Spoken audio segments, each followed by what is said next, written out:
بسم اللہ الرحمن الرحیم۔ شروع کرتے ہیں اللہ کے بابرکت نام سے جو دلوں کے بھید خوب جانتا ہے۔ رزق کا انتظام۔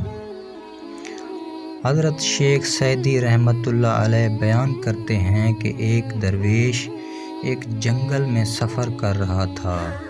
اس نے ایک لنگڑی لومڑی کو دیکھا جو بے بس تھی، تو درویش چلتے پھرتے تصور کیا کہ درویش کے دل میں خیال آیا کہ اس لومڑی کے رزق کا انتظام کیسے ہوتا ہوگا، جبکہ یہ شکار کرنے کے بھی قابل نہیں ہے۔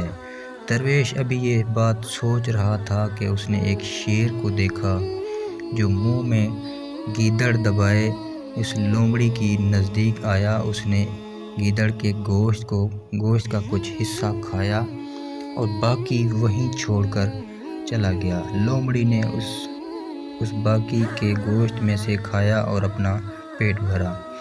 درویش نے جب سارا ماجرا دیکھا تو اسے اتفاق قرار دیا اور یہ دیکھنے کے لیے کہ یہ لومڑی دوبارہ اپنا پیٹ کیسے بھرے گی،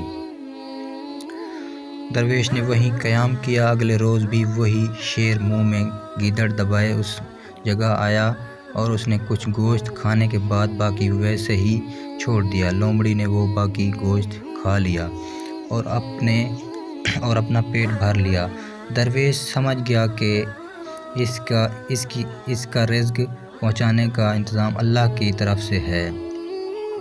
اس نے دل میں فیصلہ کر لیا کہ میں بھی اب اپنے رزق کے لیے کوئی جستجو نہیں کروں گا اور میرا رزق اللہ عز و جل مجھے خود پہنچا دے گا، جس طرح لنگڑی لومڑی کو شیر کے ذریعے رزق پہنچتا رہا۔ درویش یہ فیصلہ کرنے کے بعد ایک جگہ جا کر اطمینان سے بیٹھ گیا۔ اسے یقین تھا کہ اس کا رزق بھی اسے پہنچ جائے گا، مگر کئی دن گزر گئے، اس کے لیے کھانے کی کوئی شے نہ آئی، یہاں تک کہ وہ کمزوری کی انتہا کو پہنچ گیا۔ اس دوران اس نے نزدیک ایک مسجد کے محراب سے یہ آواز سنی کہ اے درویش، کیا تم لنگڑی لومڑی بننا چاہتے ہو یا پھر شیر جو اپنا شکار خود کرتا ہے، جس میں سے خود بھی کھاتا ہے اور دوسرے کو بھی کھلاتا ہے؟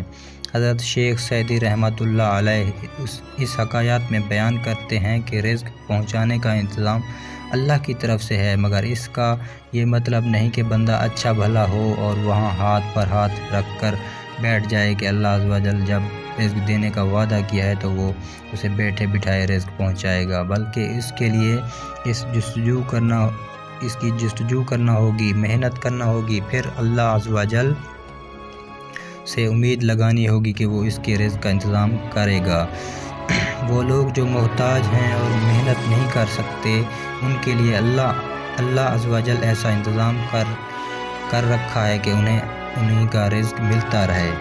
امید کرتے ہیں آپ کو ویڈیو اچھی لگی ہوگی، تو آپ کو اگر ویڈیو اچھی لگی ہے تو پلیز آپ نے ہمارے یوٹیوب چینل کو لائک اور سبسکرائب ضرور کرنا ہے۔ ملتے ہیں نئی ویڈیو میں۔ خدا حافظ دوستو۔